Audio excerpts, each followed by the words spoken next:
আমার রান্না বান্না সব হয়ে গেছে, শুধু স্নানে যেতে পারলেই হলো, কিন্তু বৃষ্টির কারণে যেতে পারছি না। কখন থামবে তারপরে যাব।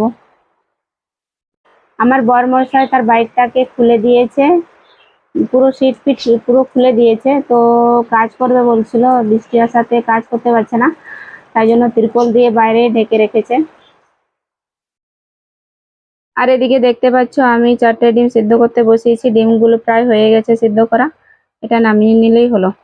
রান্না প্রায় সবই কমপ্লিট, শুধু ডিম সিদ্ধ করা বাকি ছিল।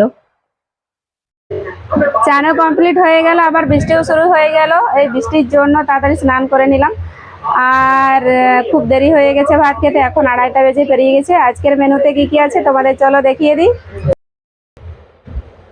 এদিকে করেছি ভাত, এটা হচ্ছে পটল আলুর তরকারি, এদিকে আছে ডিম আর মানে সেদ্ধ ডিম, আর এখানে আছে কাঁচা পেঁয়াজ আর লেবু, আর ওদিকে হচ্ছে ডাল। ওটা হচ্ছে আমার ভাত, এটা হচ্ছে কর্তার ভাত। চলো বন্ধুরা খেয়ে নিই, অনেক লেট হয়ে গেছে, খুব খিদেও পেয়ে গেছে, আবার পরে দেখা হচ্ছে। শুভ সন্ধ্যা বন্ধুরা, আবার চলে এলাম রান্নাঘরে। এখন রান্না করব, এখন শুধু ভাত করব, আর তরকারি তখনের আছে, সেটা দিয়ে খেয়ে নেব। চলো বন্ধুরা রান্না বান্না করে নি। আর তোমরা সবাই সুস্থ থেকো, ভালো থেকো।